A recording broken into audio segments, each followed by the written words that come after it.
You shut up, or I'll hold you in contempt of court. You're playing victim here. You come into Conneaut, Ohio, and you make these expectations. Homeless men drinking until they're intoxicated and found on the streets of our town. Get out of Dodge. Right out the gate. Get out of Dodge. This judge isn't holding back. Buckle in, because this isn't your standard courtroom decorum. It's about to get spicy. Get out of here. The court is on the record in City of Conneaut versus Warren Scott Anderson, case number 25 CRB 241. Good morning, Your Honor. Good morning. Mr. Anderson was arrested and provided a citation yesterday, July 17th, 2025. He's appearing at this initial appearance hearing by way of video from the Conneaut City Jail. Mr. Anderson, a officer's complaint was filed against you. Have you received a copy of that complaint? I have, Your Honor. Okay, I'm going to read you your rights, so please pay attention to the rights I'm about to read to you. You do have a right to be informed of and to understand the nature and the elements of the charges filed against you. You also have a right to know the potential penalties that could be imposed. You have two charges filed against you. The first charge is disorderly conduct. That is a minor misdemeanor. It is punishable by a maximum $150 fine and court costs. It is not a jailable offense. You understand the maximum penalties on that charge? So both charges are minor misdemeanors. No jail time possible. Translation? He's not facing hard time, unless he talks himself into it, which he might actually do at this rate. I do. The second charge is open container. That also is a minor misdemeanor and is also not a jailable offense. The maximum penalty you can receive if convicted is a $150 fine and court costs. You understand that? I do. You have a right to remain silent and not to say anything during this hearing that might incriminate yourself. Any statement you make could be used against you. I would like to make a statement. Yeah, but why don't you just listen to me? I will go first because I'm the judge. But Mr. Anderson, this isn't a conversation. Right now I'm reading you your rights. So just pay attention to the rights I'm reading you, okay? All right, here's a question for you. Should someone facing non-jailable charges still get this level of courtroom heat? Or is this judge just tired of the same old song and dance? Drop your take in the comments. You have a right to you have a right to a trial to the court. At trial, you have a right to confront witnesses and cross-examine witnesses and confront evidence that is presented against you. You would have a right to use the court process to secure the attendance of any witness who you would want to testify on your behalf. At trial, you have the right to be proven guilty beyond a reasonable doubt and a right not to testify. You also have a right to have an attorney represent you. You are not entitled to court-appointed counsel because these are not jailable offenses. But you do have a right to retain your own attorney and to seek the advice and counsel of your own attorney at your own expense.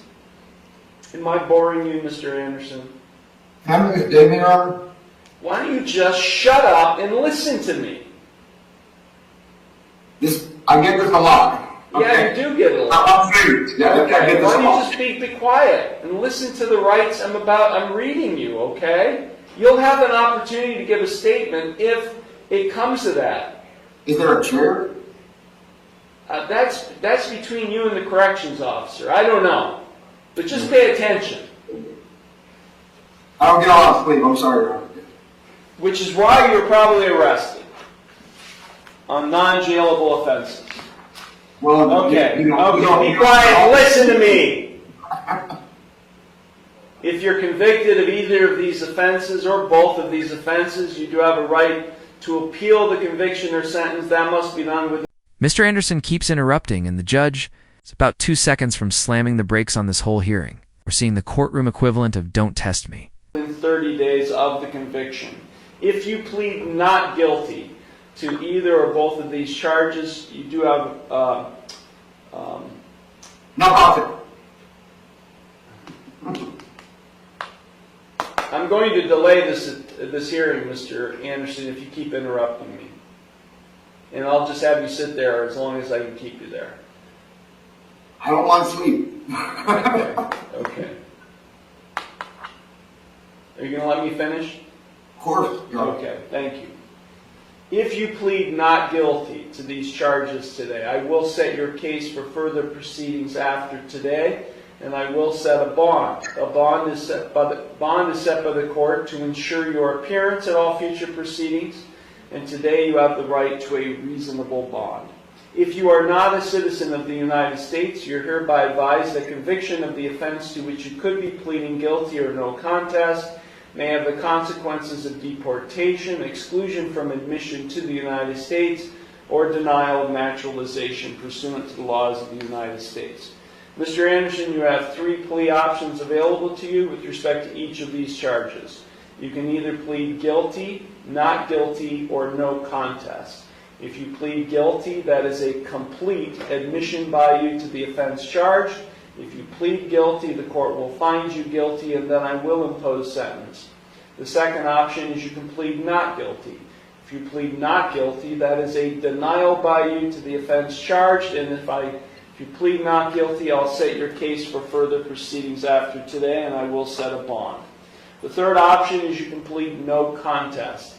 If you plead no contest, that is not an admission of your guilt, but it is an admission by you of the truth of the facts alleged in the complaint filed against you. If you enter a plea of no contest, this court will find you. Mr. Anderson keeps interrupting, and the judge is about 2 seconds from slamming the brakes on this whole hearing. We're seeing the courtroom equivalent of, "Don't test me." Guilty, and I will impose sentence without any evidence being presented against you. However, the plea of no contest cannot be used against you in any later civil or criminal proceedings. Mr. Anderson, do you have any questions regarding the rights or plea options I've just explained to you? No. No, Your Honor. Okay, on the first charge of disorderly conduct, how do you plead? No contest. On the second charge of open container, how do you plead? No contest. You understand by pleading no contest that you're waiving all of those trial rights I've just explained to you, as well as your right to an attorney. Yes, Your Honor. I'm not trying to waste court time. Okay, court. Can you tell me what took place that led to this citation? Because all I have is a citation. No, Your Honor. I kind of wasn't there. I do regret that bad things happened. So you were intoxicated. Is that what you're saying? Yeah. Well, the only thing I have here is what the officer wrote on the ticket, other than the code sections, is open container in a public place, 2 open cans of beer while sitting on sidewalk. And no proof, and no blood, and nothing stolen, and nothing happened. Yeah, right. Your Honor, I'm a homeless man. Okay, I will accept the no contest pleas. The court does find the pleas are knowing, voluntary, and intelligent. The court will accept them, and I will therefore find him guilty of both offenses. Okay, you've been now found guilty. You wanted to make a statement, Mr. Anderson. Maybe now is the time for you to do that.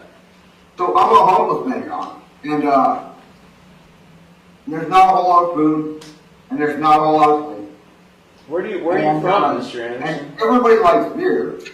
I just don't have a home. Where are you from? And they go crazy because they see my sleeping bag, and there's a good chance y'all aren't even going to give me my stuff back when you release me. Mr. Anderson, where are you from? I'm from Nevada.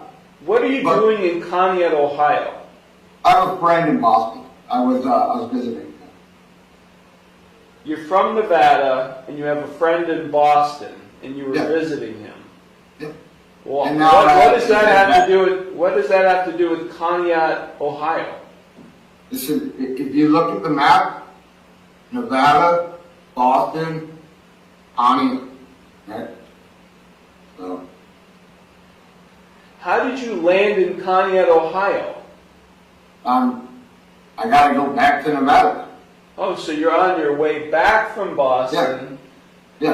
and you're homeless. So Mom's in Nevada, so I got to go bug her a little bit. are you hitchhiking? How are you traveling? That's not the right word, Your Honor. I'd say I'm back.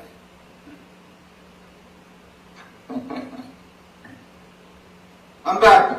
I'm a famous author So who travels. So you get released from jail, Mr. Anderson. Where are you going? I'm going to Nevada, Your Honor. Well, why are you on the streets of Conneaut intoxicated? Well, where else is a homeless man supposed to drink? You know, you got to be somewhere eventually. You got to sit down eventually, right, Your Honor?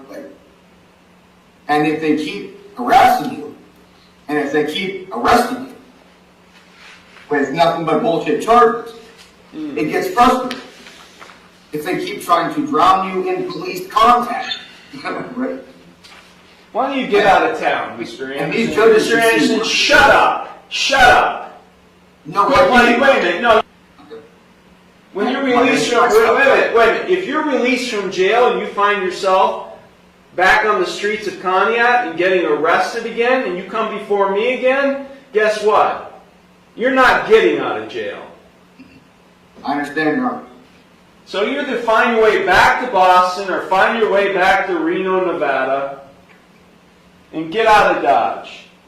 $150 fine in each case. You're ordered to pay all fines and costs by the end of the day today. These matters are concluded. Thank There's you. no money, Your Thank Honor. you. Matters There's concluded. no money. Matters concluded. Thank you. I'm done with you. This is tough to watch, a man clearly worn down by life, alcohol, and the system, trying to explain why he drinks on a sidewalk. It's sad, frustrating, and very real.